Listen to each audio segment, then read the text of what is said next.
So it appears the updates for Assetto Corsa EVO are dropping thick and fast. Less than a week after its official early access launch, the game has already received 3 updates, and today marks the biggest one yet. So whilst the first 2 updates were seemingly just hot fixes to fix things that were currently wrong with the game or bugs that were really affecting the game, this inside a week is the first proper content update, and well, it brings car customization and specs for pretty much every single one of the 20 vehicles that featured day 1 in the game. Now admittedly, when it came to my first impressions of AC Evo, I said it was very rough around the edges even for an early access title. However, one of the key things that stood out to me was just how good the cars actually felt and just how much love and attention really went into them. So for me, this is already building upon the strengths of the game. So let's get into it. So as you can see, we are here at the main menu for Assetto Corsa EVO whenever you boot up the game. However, to go ahead and enter car customization, it is super simple.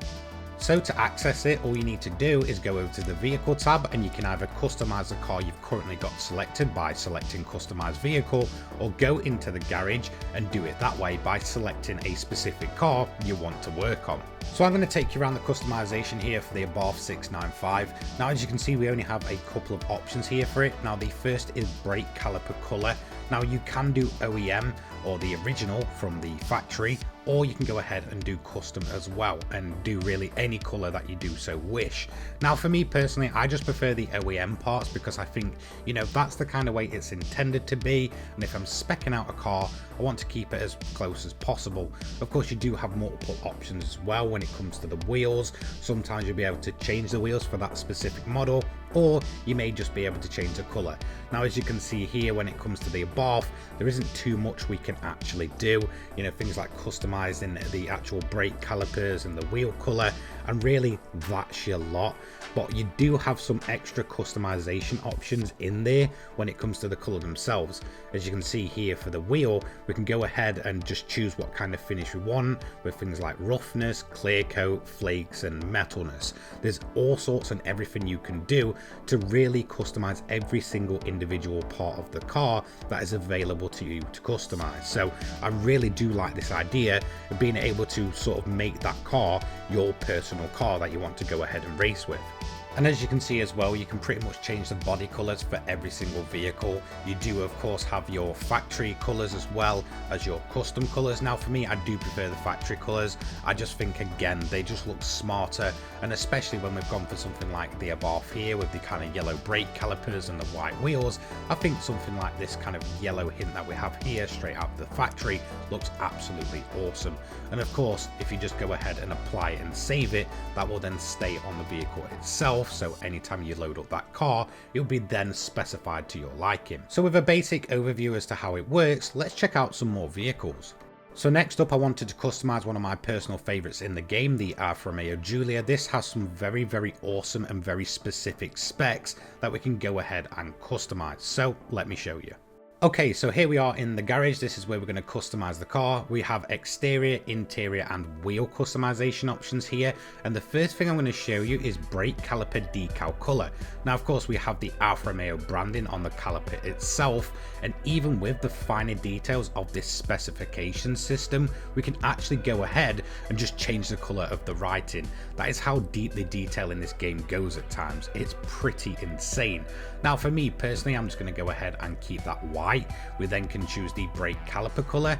So the manufacturer colors, we have the likes of red, we have a yellow, a kind of goldy color, black, and of course bronze. Now I'm going to keep it this reddy color. We can also change the color of the car for the OEM colors, or of course custom colors. Now for me, I really like the verde color here, or the green. I think it looks absolutely amazing on this Alfa Romeo. So for me, I'm going to go ahead and just change it to that color. Now the next section we have is the interior. Now as you can see, we have a bunch of different options here. So I'm going to put the auto switch view on so that it takes us to where we need to be. The first option we have is stitching in dual color. As you can see, we just go ahead and click that, and it will actually change the color of the stitching inside the car. I think this is amazing. Now of course we do have the red, but then we also have the green and white, of course matching the actual color of the car that we're using. We also have stitching colour once again, but I couldn't really figure out where this was going in the car. And again, I'm pretty sure that the kind of two-tone stitching colour that we used is probably overwriting this. Okay, so ignoring that setting, next up we have the seatbelt colour. Now again, we do have multiple options for this. We have the black, red and yellow. Now for me personally, I think I'm just going to go with the black. I think it keeps that nice kind of clean look we've got going on inside the cockpit here, as well as on the exterior of the car. Now the final option we actually have for the interior for the Alfa Romeo Giulia is the roll bar colour. Now of course it is built in for this car, and I'm just going to go ahead and match our exterior colour, which is the green. So for me it was a no-brainer for that one. Now next up we do have the wheels here, and we do actually start seeing that we've just got that typical wheel colour option. Now we do only have the OEM as black here. There's nothing else we can actually go ahead and change unless we go for a custom colour. Now I'm going to show you how the custom colour works here. Now for me, I do like a kind of nice deep bronzy colour to this car. I feel like it will keep that nice clean look but finish it off quite nicely. So as you can see, it works on a slider basis, and again you can change how kind of dark it is, how light it is. Now of course the colour we're going for here, we don't want it to be kind of too popping out, so we're going to go ahead and change the finish of it. We can do things like the flakes, of course the metalness, clear coat roughness, and of course the actual roughness itself. So there is plenty of different options that we have available here to really fine tune those colours if we want to go ahead and go down that sort of, you know, custom colour route. Again, usually I'm not a fan of it, but I think this finishes off the car very nicely. And well, there we go, that is the Alfa Romeo Giulia. Now some other cars do have like very special options to them, so take the S2000 for example. We've got the gearbox tunnel in leather, and again we can just go ahead and change the actual, you know, part itself, and you can see it changing on the fly. You can also absolutely overhaul the interior colors for some of these cars. So again, the S2000, we can go from the kind of very bland black color, or we can go ahead and really pop it off with a red interior. And we also have wheel options as well. So as you can see here, we do actually have customizable wheels. Now they're not too different, they're both kind of OEM parts, where we can choose between the US wheel or the EU wheel. Now you'll also be very happy to know that the customization doesn't end with the road going cars. It does actually carry over to the race spec cars. Now we do have of course the AMG GT2 here. Now this car is of course a race built spec of car. It's definitely, you know, a full-blown tracked race car. However, we can still go ahead and actually customize the car itself, which I thought was incredibly cool. And there's a lot of options for them here.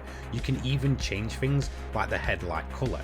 Now of course we've gone for the sort of blue accents to the car, and for me, I am an absolute sucker for yellow lights on race cars. I just think it looks seriously cool. Kind of takes me back to the kind of, you know, Super GT events where they used to have these sort of bright yellow lights on some of the race cars. And of course we do have OEM colors for these as well, and again, if you want to go ahead and go for the custom colors, you can.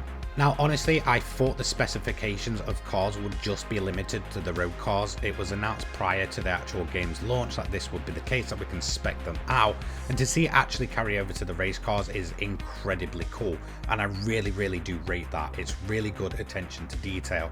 Now something that does differ with the race cars, so something like the Porsches and of course the AMG GT2 that we have here, is that you can go ahead to the interior and start removing some of the devices. So things like the race logic timer for example. You can also go ahead and add the position board to the actual windscreen of the car itself, and also some LED strips. Now something that is extremely cool about the LED strips is that you can go ahead and customize the output color of them, so when you're racing at night they will actually light up that exact color.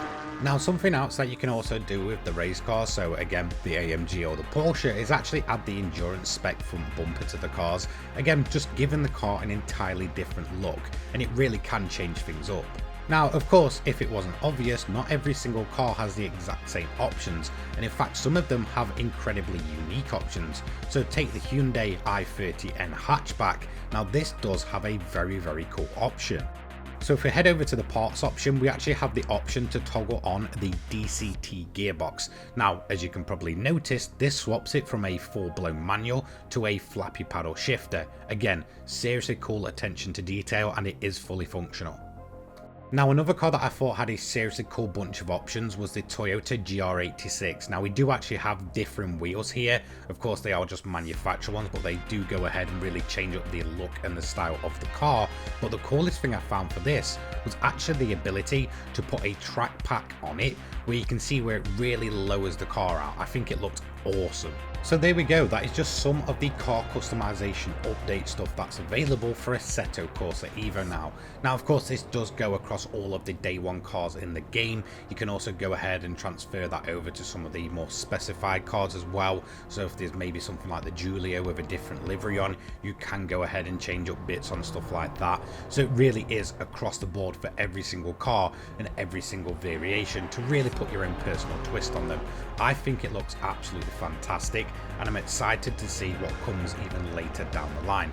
Anyway, if you tried it out, let me know what you think of the car specification and customization feature. And as always, I will see you in the next one. Take care, guys. Peace.